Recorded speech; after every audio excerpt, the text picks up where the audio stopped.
Welcome inside the latest edition of Trailblazer Weekly. We are back after a 2-week break from the show, and we begin today with the tragic news that broke over the weekend out of the football program. Redshirt senior linebacker Abraham Reinhardt passed away unexpectedly on Friday evening at Dixie Regional Medical Center in St. George. Abraham was an exceptional football player and an even better individual off the field, cementing his legacy at Dixie State with numerous key plays to help the Trailblazers to a record-setting season in 2018. A candlelight vigil was held in his honor on Monday night at the DSU Clock Tower. CEC TV news producer Melissa Anderson was at that vigil and has more on the event and the life and legacy of Abraham Reinhardt. To his teammates, he was simply known as Abe. Abraham Reinhardt was a quiet leader, but his action as a linebacker was intense. Gets it away, and it's intercepted! Attempted an interception! Dixie State is going to win it!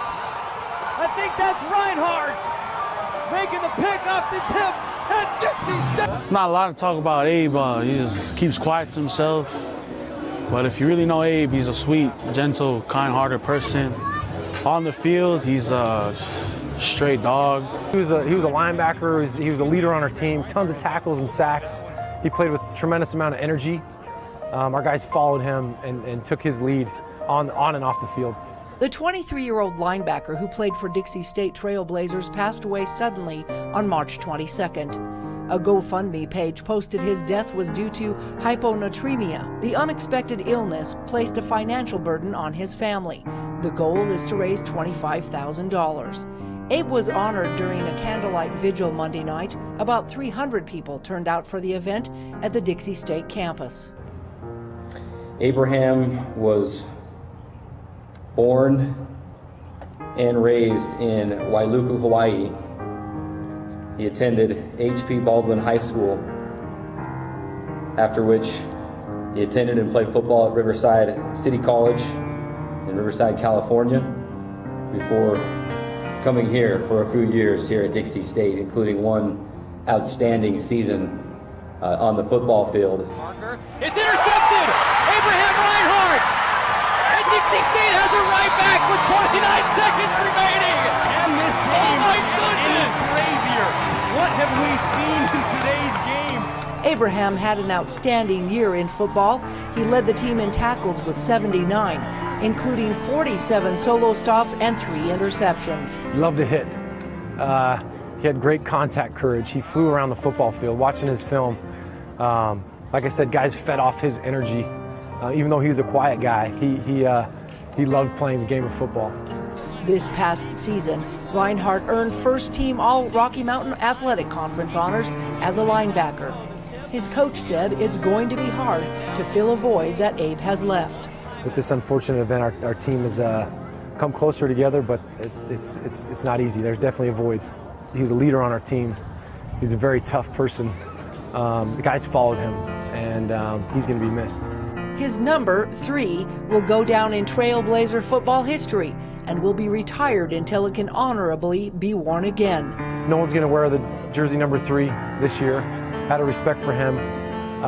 It's going to be something that I would like to introduce to our team. A guy that he exemplified our leadership principles of toughness, of hard work and accountability, and that we'll save that jersey number for that person that exemplifies what Abe was able to do on the field and off the field for us. Abe's family wants his teammates, classmates, friends, and others to focus on what Abe accomplished in his life and not on the tragic event. Look past the physical and look towards the eternal, and it can give us a different reference point, a different perspective on what's happened. Just understand that even in this time of darkness, there's joy. And that was the message of his parents, to try and continue on. That's what he would wanted. As an organ donor, Abe will bless others' lives into the future. Just like Abe was a bright light to those who knew him, these candles spread light in the darkness. At the end of the vigil, balloons were released in honor of Abe's number 3.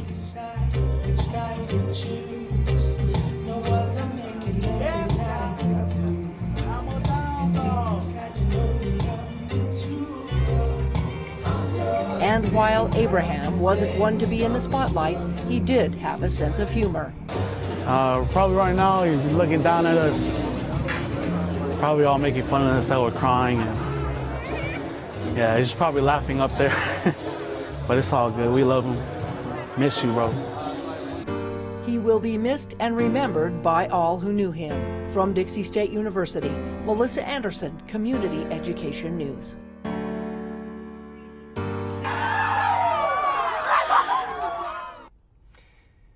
Well, as was mentioned in the video, and Drayson and I had the honor and the opportunity to be a small part of the football season as being the play-by-play announcer and being the color commentator throughout the football season, and we were able to witness firsthand. Abraham had an outstanding, exceptional season in 2018, earning first-team All-RMAC honors. He recorded a team-high 79 tackles, including 47 solo stops and 13.5 tackles for loss. Additionally, Reinhardt collected 3.5 sacks and co-led the Trailblazer defense with 3 interceptions, including a 66-yard interception return for a touchdown at Adams State on November 10th. Abraham's pick six at Adams State was the longest pick six in the program's Division II era. He also tied the record for most tackles for loss in a single game with 4 such tackles at Black Hills State on September 29th. Abraham's efforts also helped set nearly 10 defensive team records in 2018 as well. Abraham's name can be found throughout the Dixie State football record books, but more importantly, his life and legacy will be forever in our hearts. Abraham, we love you, we miss you, and our thoughts and prayers remain with your family, friends, coaches, and teammates.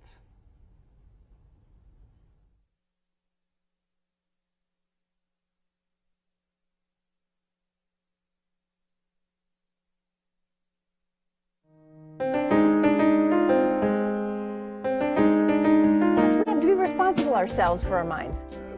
True, right? But that's we can't palm it off on being unwitting dupes and just say, oh well, it doesn't count because I got played. Well, we have some unwitting dupes, Jennifer. We do, but you can't say because we got played by the Russians that we have to redo the election.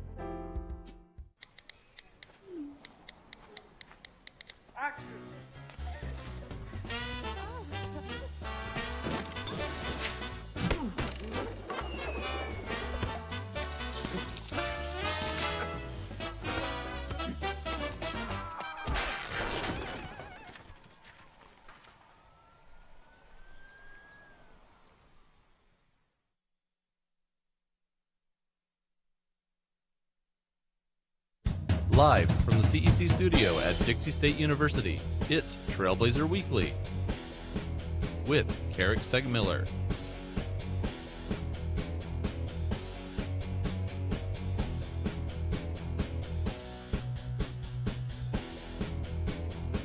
And Drayson Ball.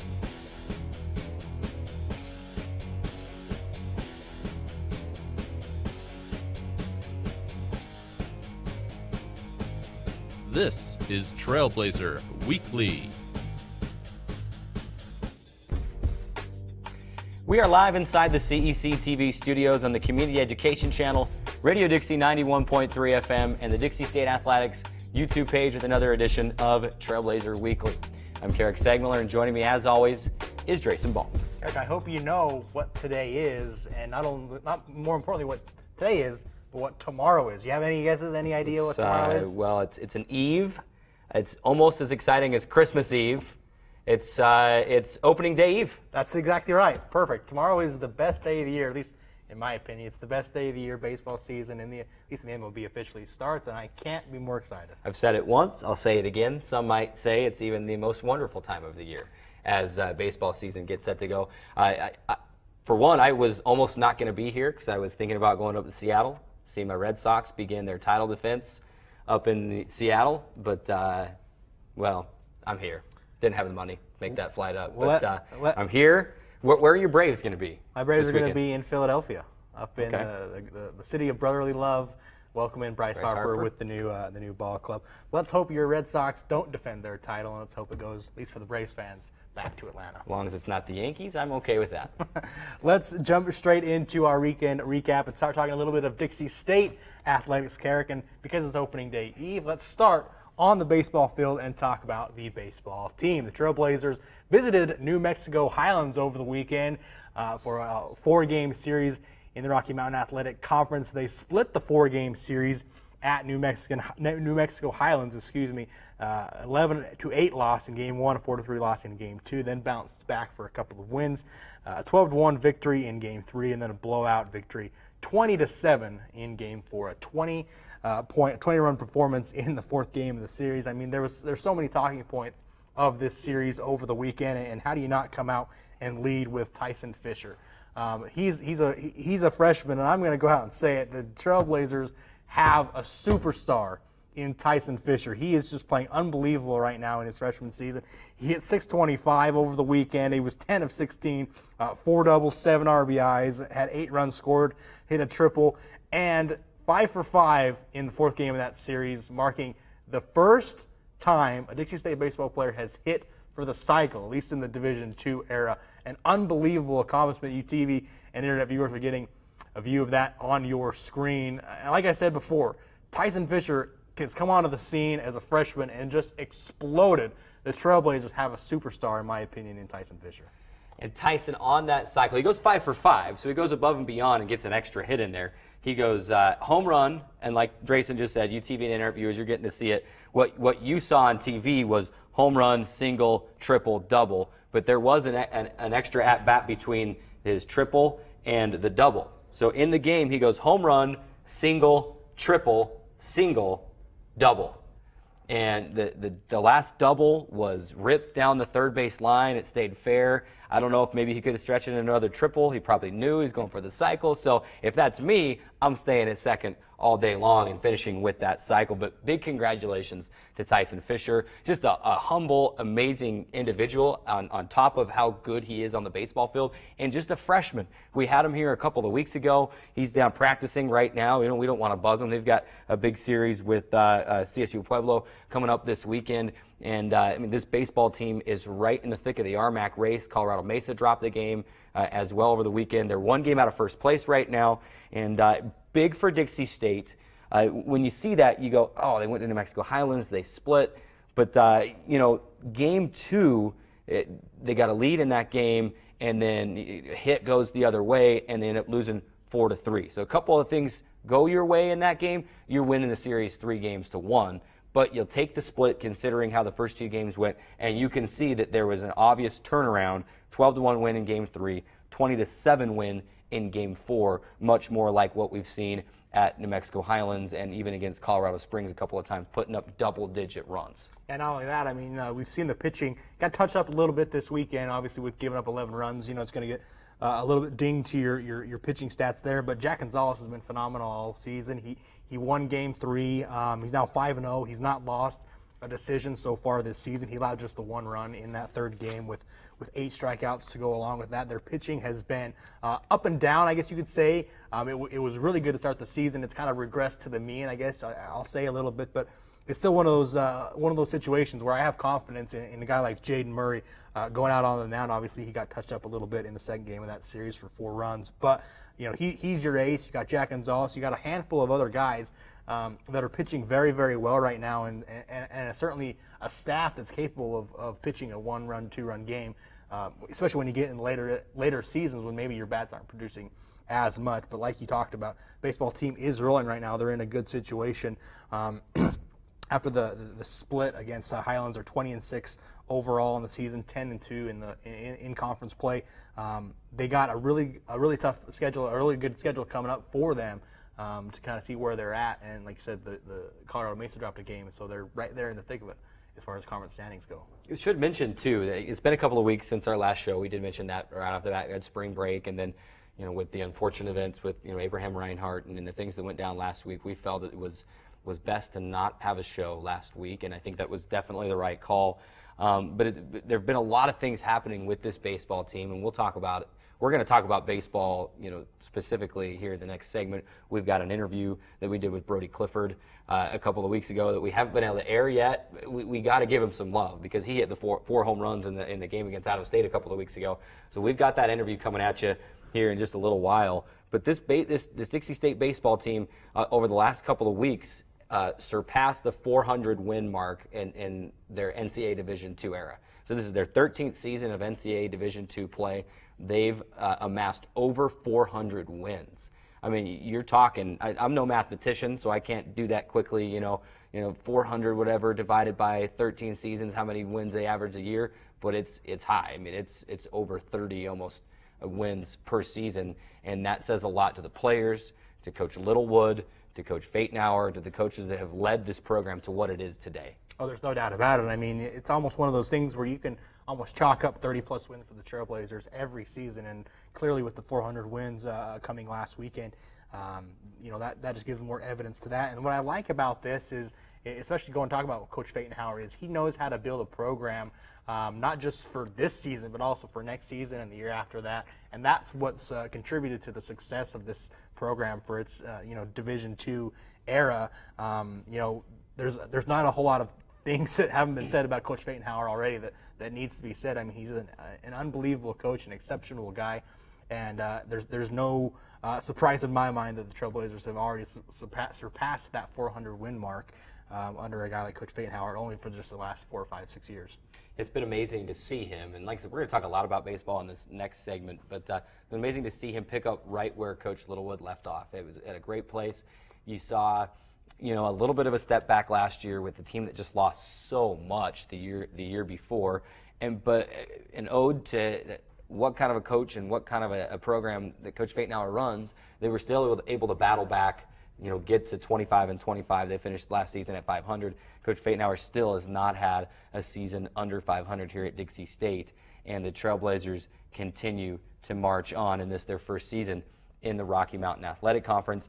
Dixie State, in fact, in a three-way tie for first place now. I mentioned they were a game back earlier. I digress. Dixie State in a three-way tie with Colorado Mesa at 10-2, Dixie State at 10-2, MSU Denver at 10-2. With still a ton of baseball to be played. Things are looking good for Dixie State, who has CSU Pueblo in this weekend. And not only that, Colorado Mesa is one of the top, if they're not the top team rated in the country right now. So especially when you're in a three-way tie with the top dog right now in the entire nation, you got to be feeling like you're in a good place. I mentioned the upcoming schedule. They got Colorado State Pueblo coming in this weekend, a team that's kind of been up and down as well this season, 13-2 overall. They are 11-6. They are 8-4, in the conference. So a team that you certainly are going to be favored against, certainly a team you should beat at least 3 out of 4 times and win the series. That series will start on Friday night at 6 p.m. Single game Friday. Doubleheader Saturday. Now, in the Rocky Mountain Athletic Conference, they play 2 7-inning games in their doubleheaders. Pac-West Conference used to be a 9 and a 7. The RMAC doubleheaders are 2 7-inning games, so that will be Saturday at 2 and then at 5, and then they'll wrap things up on Sunday with another single game at Bruce Hurst Field at noon. Let's stay on the diamond now, head over to softball. The Trailblazers made a trip to Denver, Colorado for a critical series at Colorado School of Mines. I know what you're thinking. Colorado School of Mines is in Golden. Why were they in Denver? Well, the Orediggers softball field currently under construction still. They plan to have the construction done before the season started, but so much snowfall this last winter forced the games to be moved about a half hour back to the Denver area, over to the Denver area to be played at Regis. And I can tell you what, Dixie State probably doesn't ever want to play on that field again if you're superstitious. The Trailblazers go in, they lose 3 of 4. That does not happen very often with this Dixie State softball team. We saw it happen at Colorado Mesa. We saw it happen now at Colorado School of Mines. Probably 2 of the top teams in this conference besides Dixie State. It's a little bit like the baseball team and some of those wins, some of the losses that the baseball team had. Dixie State drops game 1 4-2. They win game 2 4-1, drop game 3 3-1, and then there's some separation in game 4, a 9-2 loss in game 4. In game 1, Cambry Hazel gives up 3 runs in the first inning. I believe a 3-run home run in the first inning. And then after that, she only gives up 2 more hits the rest of the game, and she has 13 strikeouts. 1 strikeout off of her career high. I talked to Coach Simpkins yesterday, and he said it was incredible. We saw, the best we've ever seen Cambry be, and then we saw Cambry pitch below. We know what she can do in the same game. It was just really interesting. They had a rough first inning, came out, and then it was up to the bats to try to make things happen. Dixie State left, I believe, 9 runners on base in the opener, had runners on second and third 2 different times in the 4th and the 5th innings with no outs, could not push any runs across, and ultimately lost that first game 4-2. Jumped out again with a 4-1 win in game one. Carissa Burgess was fantastic in that game. The freshman from Ellensburg, Washington, in the circle. She took a no-hitter into the 6th inning. It's funny because if you're superstitious, you know when you're at baseball, you're at softball, you're at the game, you are not allowed to let those words escape your mouth. You cannot say no-hitter before the game's over.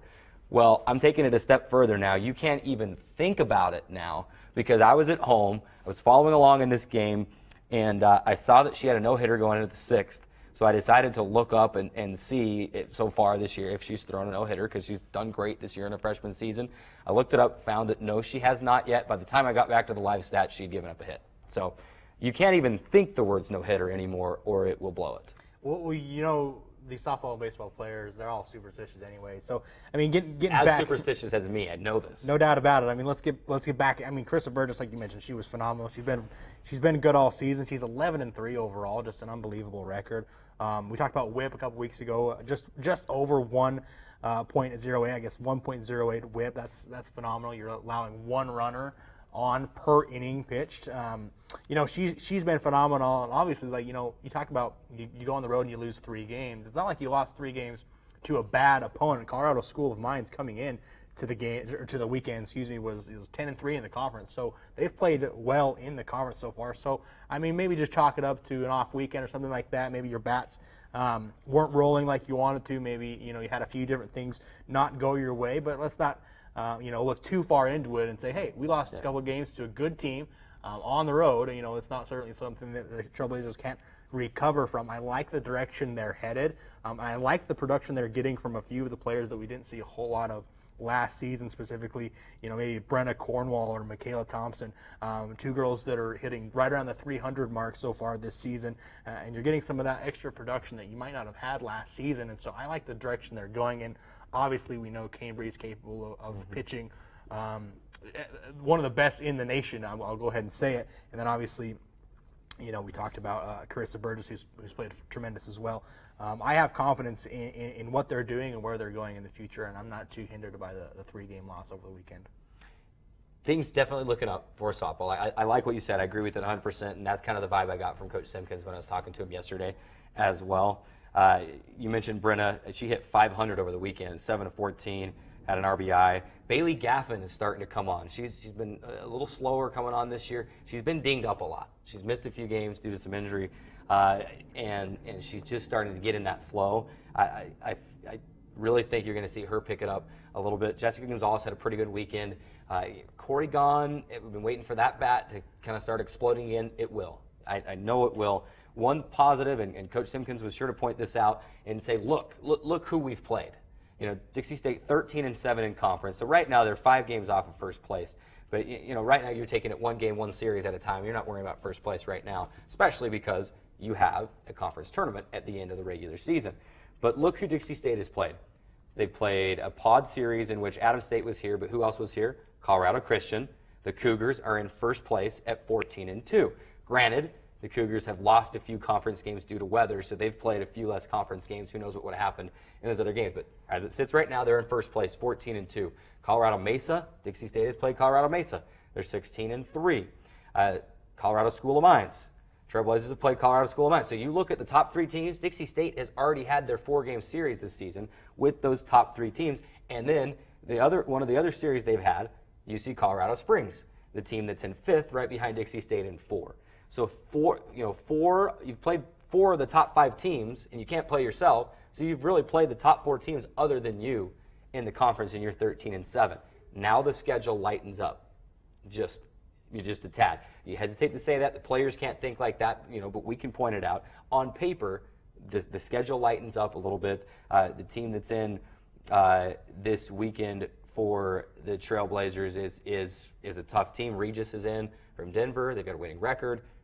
But Dixie State on paper should win most of the games in this series, and I think you'll see that. So the Trailblazers have a chance to go on a tear here and to really make some noise and then let's talk again in a couple of weeks and let's see where things are at. Yeah, you always hate to talk about the schedule lightening up because you always, you can fall back on that and you can get caught up in that. But it's kind of true. I mean, you got to look at it in that way as well. The schedule does lighten up. You talked about Regis.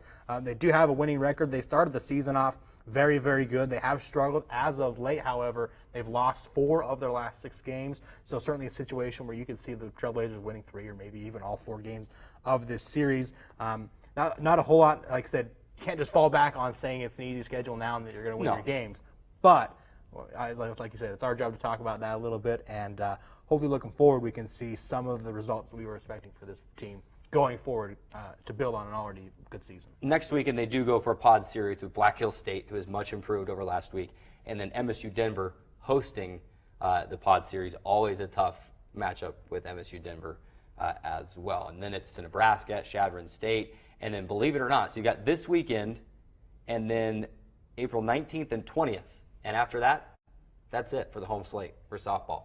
Spring schedule flying by. So be there. Tons of softball and baseball. Softball will start their series on Saturday at noon with a doubleheader, and then another doubleheader on Sunday starting at 11 a.m. Stop by at Carl Brooks Field and Bruce Hurst Field for some great baseball and softball action this weekend.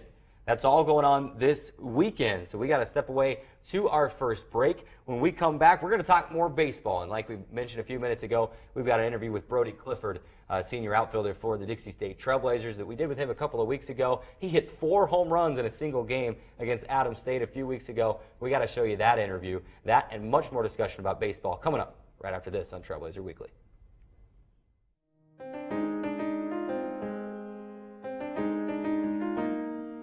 Like John McCain and other people would just sit there quietly on the sides, and that many Republican activists would refrain from registering their disapproval in the peanut gallery? Some might argue that Republican activist is an oxymoron. Oh, I don't think so. Okay. I think there's a lot of activism. Right. But you see what I'm saying? If you just flip it right over on its head. I would like to flip it on its head, and in fact, I'm already doing that because my own position is free speech is free speech. Okay, and I'm kind of advocating for something that I'm really not supporting in this respect. As far as protesting or not protesting and being able to recognize your audience, what we need on either side, I don't care where you're coming from, is the ability to recognize the audience.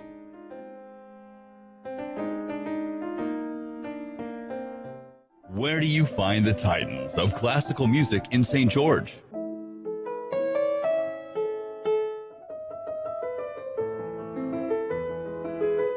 Classical music on Radio St. George, 100.3 FM. Where do you find the legends of jazz?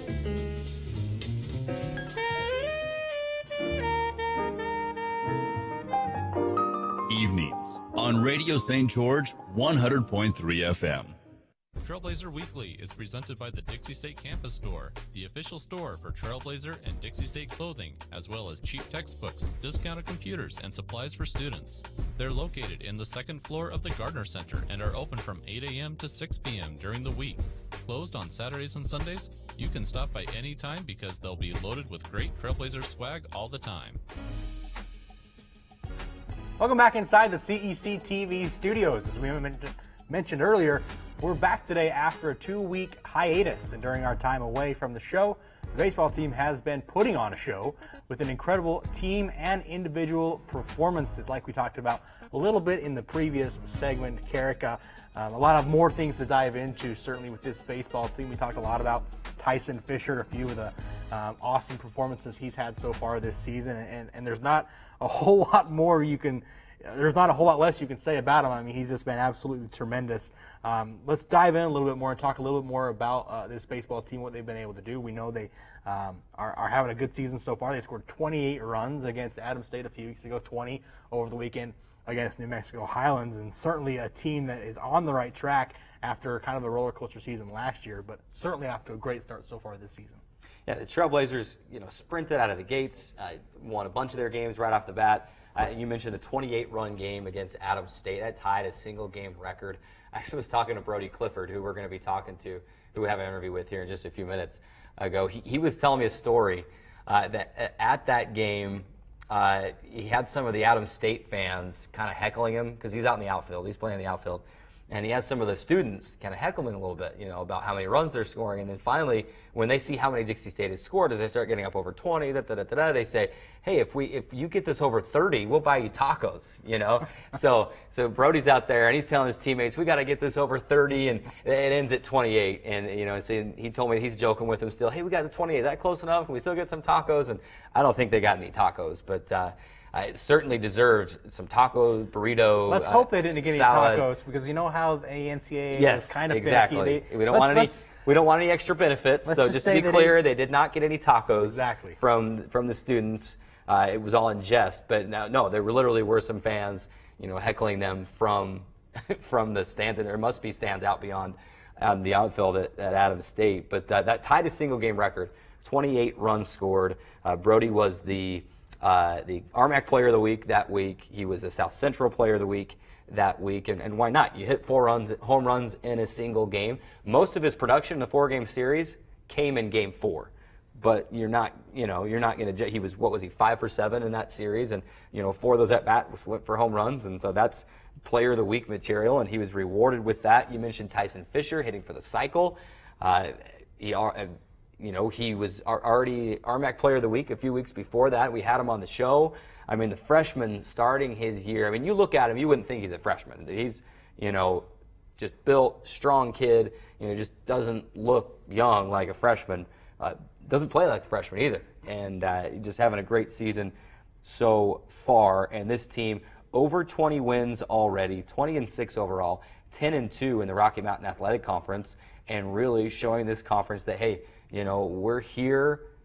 We're going to do our best, our darndest to win this thing and get into the South Central Regional. I need to research a little bit. I think the South Central Regional might actually be 8 teams. In the West Regional, it was only 6 teams. I think 8 teams might actually qualify for the South Central Regional. I will have to put a pin in that and research it. I'll be honest. Some talk show guys, you act like you know what you're talking about. I can admit I don't know that answer. I'll put a pin in it. But the Trailblazers right now putting themselves in a great position to A, win the conference, and B, to get into that South Central Regional and hopefully play out of that regional. Yeah, and they're doing it with their bats. I mean, like you talked about, Brody Clifford and Fisher have been phenomenal. Fisher batting 405 this season, leading the team, in batting average. He's got an 1174 OPS. For those of you who don't know what OPS means, it's on-base percentage plus slugging percentage. On-base percentage, obviously, the amount of times you get on base, plus slugging, the amount of doubles, triples, home runs you hit. I looked it up and kind of saw what was like a good OPS, and they said usually about 900, maybe up to 1,000, and he's got an 1174 OPS, and he's not even leading the team in OPS. You got Cade Sperlin, who's got a 1281 OPS, and then Jake Engel, a 1354 on base plus slugging. I mean, it's just one of those things you can say and just say again that the Trailblazers bats have been on fire and electric so far this season. That's really where they're going to be able to separate themselves from the rest of the pack. If their pitching can come along like we believe that it can, behind Jaden Murray, Jack Gonzalez, a few of the other guys behind them, if that can come along to pair it with this unbelievable lineup that the Trailblazers have, watch out, because this can be a dangerous team. Nationally ranked all season right now. I think 25 right now nationally ranked, and certainly a team that can go even beyond that, in my opinion. Oh, no question. And you mentioned the bats. Dixie State with 5 players who have hit 3 home runs or more so far this season. Jake Engel and Brody Clifford have both connected on 5 home runs, but 10 players who have hit at least 1 home run. So, and a bunch of guys in double-digit RBI as well. And so this Dixie State team, not only are they getting guys on base, but with their bats, they're bringing them around as well. And it's just been fun. I mean, it's fun to watch. It's kind of like basketball. It's the cool kid thing now. Like, I watch my 8-year-old son play, and all he wants to do is throw it up from 35 feet out. We have Steph Curry to thank for that in basketball. Well, when he picks up a baseball bat, all he wants to do is swing for the fences now too, because Giancarlo Stanton, the Yankees, Judge with the Yankees. I mean, that's the cool thing. I mean, he's a big Mookie Betts fan. He's a home run hitter. Bryce Harper, Mike Trout. I mean, home runs are the in thing, and Dixie State has done their share of home runs this season, which leads us right into Brody Clifford. We mentioned we had an interview with Brody a couple of weeks ago. We haven't had a show since then, so we haven't been able to show you this interview. It's a great interview to get to know Brody just a little bit better. And so we had to still show that for you. He hit 4 home runs in a game a couple of weeks ago at Adams State. So here it is right now, our interview a couple of weeks ago with Dixie State outfielder Brody Clifford. Welcome back inside Trailblazer Weekly. We are on location at Bruce Hurst Field, beautiful field of Dixie State baseball behind us, and we are joined by senior outfielder Brody Clifford here on the show today. Brody, we appreciate you taking some time before practice today. Obviously, more games coming up this weekend, but we did not have a show this week because of spring break. A lot of the student workers, student helpers were gone, and we could not just gloss over your record-setting weekend that you had last week at Adams State. We appreciate you being here. And, man, first of all, congratulations on the, I guess you don't really bring any real hardware for it, but RMAC Hitter of the Week and South Central Region Hitter of the Week. Congratulations there, and just what a weekend for you. That just was fantastic watching from afar. Did you go into that weekend just feeling like you were on a different level, or just you got there and started stroking it? I think the one thing was because it was conference and pretty much it was like a restart button for me, and so I thought it was a great opportunity to just go in there, refresh, ready to just start getting into conference. And you know, it was just a great way to just help this team out with winning this series actually too. Of course, you had 4 home runs on the weekend, and in fact, not just on the weekend, but all in the series finale, all in that last game. What's that like when you're up? You hit your first one, you hit another one, third at bat. Okay, that one goes out. What are you thinking in that last at bat when you hit the 4th home run? At that point, the home run cycle was on the table. I don't know how many people were on base or which home run you needed, but what's your mindset going into that last one thinking, am I going to hit it out again?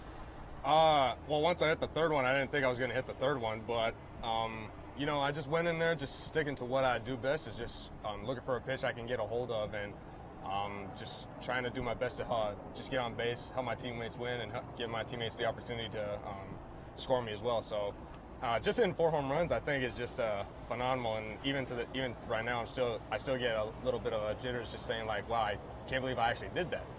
But going into that 3rd one, I was like, okay, yeah, maybe I could get 4 right here with the way I'm hitting the ball right now.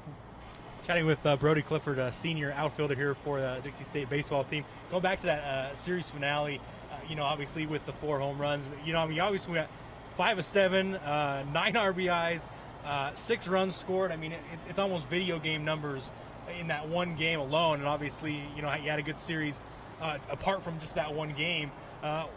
Obviously, you won that game 28-9. What's it like playing in a game like that where, you've hit 4 home runs and your team, besides yourself, has scored 28 runs? Have you ever been a part of a game that scored 28 runs? What's it like playing in a game with so much offense? With something like that, this is the first time I've ever been a part of something like that, and I think it's really awesome to see everybody contribute, and not only as the starting lineup, but also off the bench as well, because I thought it was just really awesome to see all of us just come together as a team, and it shows that we all trusted our process and trusted our approach with this. Just going out there, just hitting the ball as well as we can, and just doing the best that we can to just keep the line rolling for each of us to get the opportunity to score each other. Team's 14-4 now, 8-4 here at Bruce Hurst Field, 5-0 on the road. Talk a little bit about the start that you guys have gotten off to. Of obviously a much better start than you did last year, where you had a lot of younger guys and you lost a lot of key pieces last season. This year now you've got all those young guys, another year of experience under their belt. Just talk a little bit about how the season has started for you guys and what you've been doing to be playing so well. I think the one thing is that we all have come together as a team, and we're pretty much one big happy family, and that we all want to win. We don't take no for an answer, and that when we all come together, we all just love to put on a show for each other and we want to win. And I think the one thing that we all have set in mind is that we want to go the whole way, and I think that's awesome to see, especially as a team with everybody, even if they don't start or if they're starting. We all have the same goal in mind, which is to go all the way and win it all. We are chatting with Dixie State senior outfielder Brody Clifford of the baseball team. Brody from Queen Creek, Arizona, played your high school ball at Bradshaw Mountain. A couple of years at Yavapai College down in Arizona as well. How did those 2 years there prepare you for what you were going to see here at Dixie State? I think just playing 2 years of junior college baseball was a good opportunity to get my feet wet, of seeing what it's like to play at the college level, and especially playing with wood bat for 2 years straight, we didn't use a single metal bat until we got into the regions. So I think just straight up using wood bat for those 2 years helped me kind of see what it's like to really compete and just focus on what is the best pitch I can get a hold of and what pitch I cannot get a hold of and all that stuff. So it was really good. It was a really good opportunity to work there, and then come here is it's just been an awesome opportunity to come here and play here at Dixie State, especially. Of course, you mentioned playing with wood bats in junior college. You come play here, you're playing with metal bats now, and you actually didn't hit a collegiate home run until last year, until you were here. And fun fact for all those you listening and watching, Brody didn't hit his first collegiate home run until the series finale against California Baptist last year. In fact, it was a home run that sparked that 6-inning rally to win the game. What was that like, hitting your first collegiate home run in a spot where, you know, it probably wasn't too much different than the record day that you had at Adams State, but what was that like, hitting that home run and sparking that rally and being able to walk off? Of course, you guys knew your season was done that day, but you got to a 500 record and at least kept it. So Coach Phaetonhauer still does not have a losing record, you know, on his record. But what was that like, hitting that home run in that situation, your first collegiate home run? Just in that home run was, I mean, it's still hard to describe because I've never gotten an opportunity like that in a while. And to just do something like that, I mean, it's hard to describe, but it's really awesome, especially with not having my best year last year and then being able to contribute like that to help my team win. I think it's just awesome. I mean, not every day do you get to experience something like that. And I mean, everybody who gets to experience like that, I mean, I always say, hey, enjoy it while you can, because not every day do you get an opportunity like that. And I mean, even today, I'm just still in awe that I got an opportunity like that to just help my team win. Take us through what's going through your mind when you step into an at-bat. It doesn't have to be, you know, game on the line. Maybe it's your first at-bat of the game. You know, what's it like? You're playing college baseball. What's your mindset as you step that first foot into the batter's box, dig in, get set, and now you're ready for the pitch? What's going through a college baseball player's mind as you're waiting for that first pitch? I think the one thing I try to do is just try to relax, stick to what I do best, and like I always have conversations with my dad, who was a former college baseball player as well. He always tells me, hey, when you get out there, just don't try to be anything special. Just go out there, relax, look for something that you can handle and get a hold of that you know you can do, and don't waste any time. Go at it and get it done. And I've always stuck to that approach ever since. And I think I see times where it does pay off, and I think and like what I did last week, and I think that was a great example. Just saying, relax, go out there, look for something that you can handle, and yeah, pretty much. Chatting with senior outfielder Brody Clifford here on location at Brewster's Field. I want to talk to you a little bit about the upcoming series you have this weekend, bringing in UC Colorado Springs, a good team coming in, won 5 in a row, 12-6 overall record. How do you? I mean, I guess more of my question is, how does Coach Phaetonhauer get you prepared for a good RMAC team? I mean, they're 4-0 right now in the conference, so tied for first place in the conference play so far. How does Coach Phaetonhauer get you prepared for a good team coming in this weekend like UC Colorado Springs? Especially a team like Colorado Springs. I mean, we still continue to do what we do. Is we come out here, we work our tails off to really get prepared. And each week is different because each week we're facing a different team. And with someone like Colorado Springs, who's going to be very competitive and going to bring their A game, I think one thing that Coach Fate does a really good job of is he really helps us prepare mentally, which is, I think, really awesome to see from Coach Phaetonhauer. And another thing also is that he gives us an idea of what this team really is good at and helps us prepare for what they're really good at and take advantage of seeing those opportunities that we get. And I mean, he always comes out here with a plan of saying we're here to win, we're here to compete, and he's always out here every day ready to compete, and he doesn't take no for an answer. He wants us to win. Talk to me a little bit more about Coach Fate. I might have to put you on the spot here just a little bit, if I may. Is there a story maybe that you have, or an experience, or maybe even just a conversation with Coach Phaetonhauer that kind of sums up what he's like to play for, kind of the coach that he is? Obviously, there's a lot of stories in the way that he runs this program. It's very straightforward and very overall well run. Yeah. Is there a story or an experience that you have with Coach Phaetonhauer that kind of just sums up what it's like playing for him? I think the one thing with all the coaches that I have played with, one thing that I admire about Coach Feinhauer is that he really wants us to succeed, not only as baseball players, but also as off the field as well. Because I think that's one thing that I really admire about Coach Feinhauer is that he wants us to succeed both in life and in baseball. And, you know, it's really helped me to understand that he wants us to be successful. And just always hearing about him saying, hey, what do you want to do? What is it that you want to be remembered for? Do you want to be remembered for playing baseball and also getting the job done off the field and being that example for Dixie State and also for the baseball program?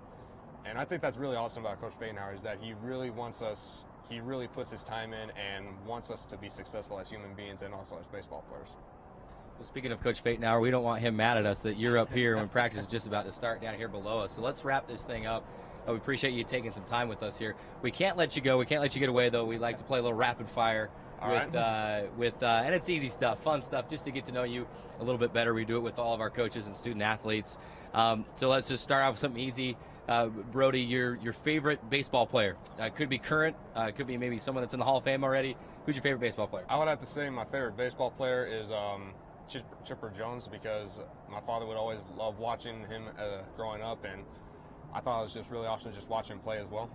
You'll have to have a conversation with Steve Johnson, the head SID here, the baseball SID, big Braves fan. In fact, Drayson, big Braves fan as well. So you made a couple people happy with that answer. Favorite, let's say favorite stadium that you've played in or seen a game in, or that you want to see a game in. You know, what's your bucket list stadium? I would have to say my favorite baseball stadium I've ever been a part of and got to watch was Yankee Stadium, especially when I got to watch Derek Jeter. It was Derek Jeter's last regular season before he retired, so I thought that was really awesome to see Derek Jeter in his final year. All right, let's go last one. And obviously, you play in the outfield. Would you rather have the walk-off, let's not say a homer, but let's say walk-off RBI, maybe a double, or would you rather throw out the game-winning run at home plate? Ooh, I don't know. That's a tough one. I would definitely have to say throwing the game-winning run out, because there's always just that exciting feeling when you get to throw somebody out from the outfield. He's senior outfielder Brody Clifford, Dixie State baseball team. Appreciate him taking time with us before practice today. Record-setting weekend, setting or tying records all over the place. Appreciate you. Congratulations on that and the RMAC and Region Player of the Week. And we look forward to seeing you out here on the field this season. Thank you for having me on here. Absolutely. There's more Trailblazer Weekly right after this, so stick with us. For over a century, Dixie State University has been shaping the Trailblazers of tomorrow by providing a culture of active learning, active life. With a paradigm of real-world experience mixed with cutting-edge technologies and rich traditions, we provide one of the most affordable educations in the West, set against the most stunning backdrop on the planet.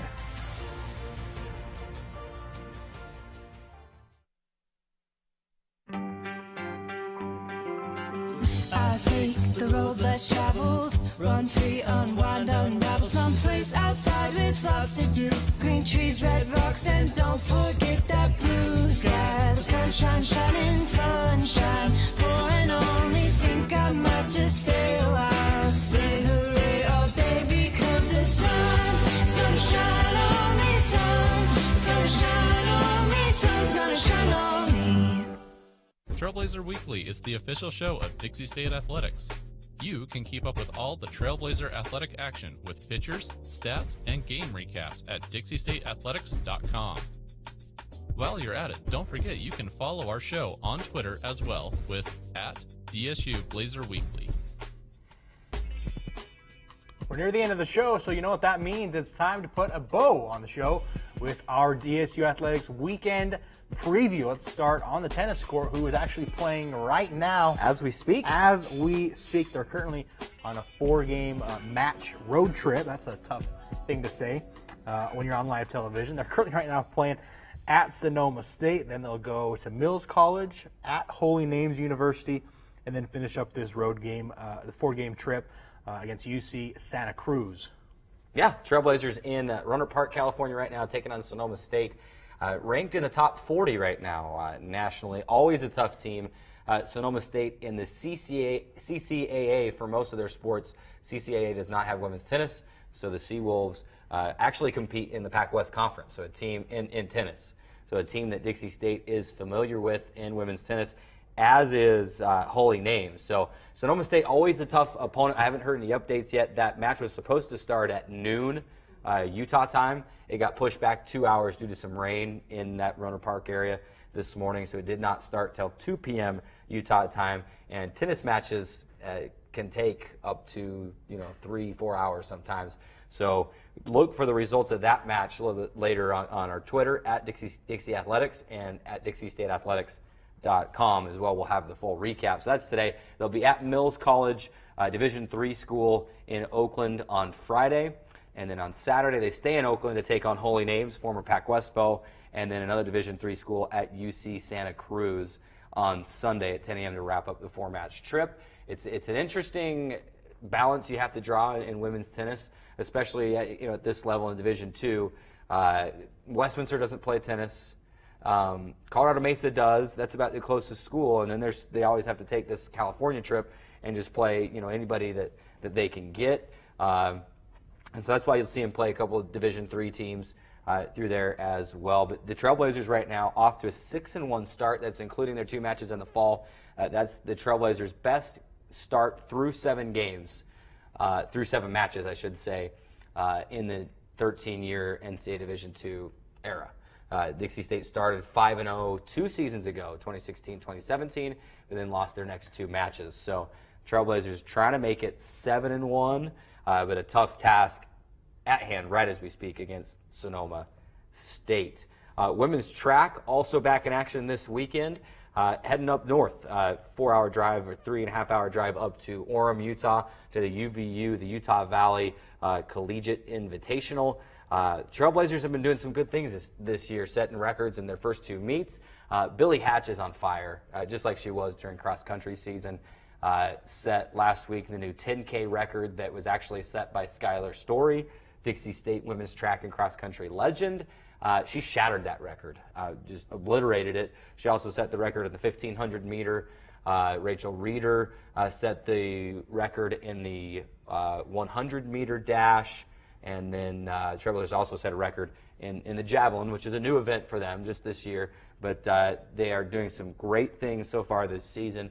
And they go up and a lot of Division I competition this weekend. They'll go up to a little bit higher altitude. So we'll see how that goes in Orem this weekend. That's on Friday. And I think as of right now, I'm actually going up. I'm going to help take some pictures and just take in track meet. I was hoping for some warm weather. I think it's supposed to cool down a little bit actually this weekend. So I may be taking an umbrella with me. We shall see. But good luck to the women's track team at the UVU Invitational in Orem on Friday. Just a quick up and back trip on the same day. Looking forward to both of those, women's tennis and the women's track, off to a great start for both of them. Then you got baseball. We talked about this a little bit earlier in the show. They go, they stay home for the weekend, bringing in Colorado State Pueblo, a team, like we talked about a little bit earlier, a team that you certainly can go get a series win, if not a series sweep. Obviously, Coach Phaetonhauer, we've talked to him before, and I specifically talked to him before about, kind of what his mindset is going into a matchup like this, a 4-game series. He always wants to win the series, get 3 out of the 4 games at least. That's kind of his goal going into each weekend series that they have. And certainly a team in Colorado, CSU Pueblo, that you can get 3 wins, certainly if not 4. A 13-12 overall record. Thunderwolves come in, just 8-4 in the conference. So certainly a team that you can make some, separate yourself from in the conference coming in. And like we talked about earlier, baseball team is just on fire right now, putting up a lot of runs. The pitching has been good, and I'm looking forward to seeing hopefully a 3-game series win, if not a 4-game series sweep. Yeah, baseball taking on CSU Pueblo at Bruce Hurst Field this weekend that we talked about earlier. It's a 4-game series, single game Friday at 6 p.m., double header on Saturday, first game at 2, and then the second game slated to start at 5 p.m., depending on how long that first game goes, and then Sunday, the Trailblazers and Thunderwolves will wrap it up at noon on Sunday. Quick glance at the baseball RMAC standings right now before we touch on softball for a minute. We mentioned it earlier, Colorado Mesa, Dixie State, and MSU Denver tied at 10-2 in the conference so far, tied for first. CSU Pueblo is actually just right out of that three-way tie for first at 8-4 in the conference, like you talked about. Colorado School of Mines at 6-6.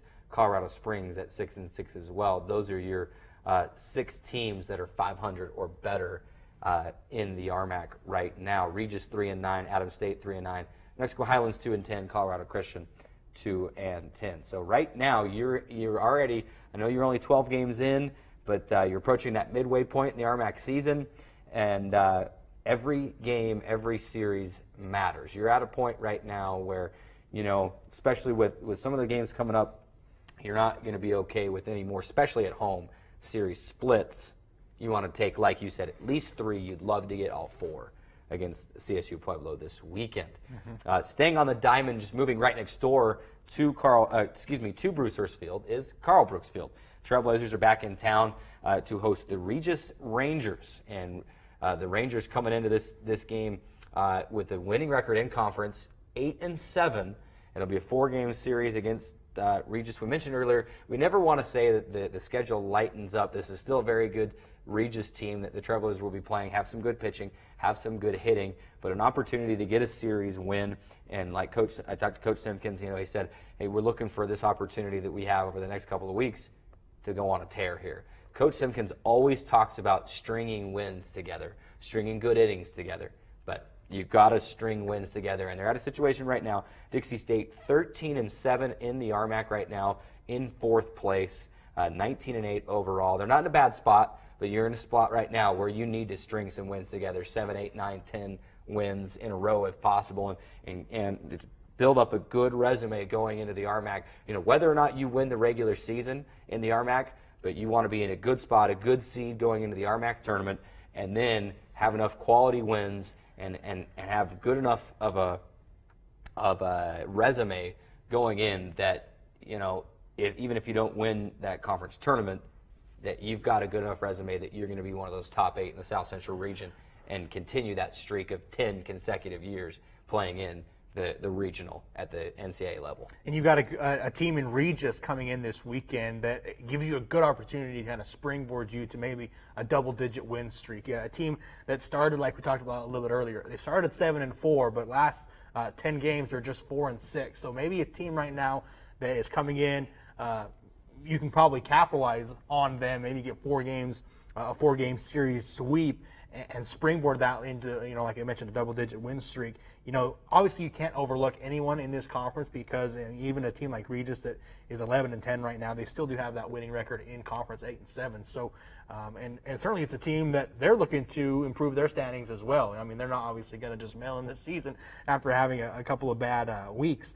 A team that certainly could come in here and say, hey, if we come in and get 3 or 4 wins against Dixie State, we'll bump ourselves up in the standings as well. So obviously you can't overlook anyone with a lighter schedule coming up, but you got to be able to take each game 1 game at a time, like they always say. And certainly a team in Regis, the Regis Rangers coming in this weekend, that you can do just that and really kind of turn your season into the right direction. Not that it's going in the wrong direction, but make sure you kind of stay on the path to get into one of those top spots. Absolutely. And 2 other things. Dixie State simply cannot afford to take any teams lightly because you're Dixie State. It's been that way. The Trailblazers have been used to getting everybody's best shot for a long time, even in the Pac West in every sport. But now you go to the RMAC, softball team especially, first year in the conference. Colorado Mesa was one of the best teams in the country last year, bowed out early in the regional. Should have won that regional and made some noise at the national level back in the Women's College World Series. Unfortunate for them that they dropped out early. Dixie State in their first year in the RMAC, you get picked first over Colorado Mesa in the preseason poll. You've got a target right there, and then you announce going Division I. You're only going to be in the RMAC for 2 seasons. Target gets bigger. So there's a big bullseye on each Dixie State player in almost every sport in terms of how the other teams approach these games, and you've got to be ready for that. There are no games off from here on out, forever. Dixie State has got to do the best they can. That will be this weekend. Doubleheader starting at noon on Saturday. Doubleheader starting on Sunday at 11 a.m., and that's your 4-game series. Men's golf on Monday and Tuesday. We'll head to Dallas, Texas to be part of the Dallas Baptist Patriot Classic, and we will have all the updates for that next week on Trailblazer Weekly, as well as on our website, DixieStateAthletics.com. Our time is gone. Another edition of Trailblazer Weekly is in the books. Remember, you can watch the show anytime on demand. YouTube.com/Dixie State Athletics. For Drayson Ball, I'm Carrick Segmiller. Thanks for making us part of your day. We'll see you next week. Go Trailblazers. Happy opening day. Eve. Opening day is tomorrow.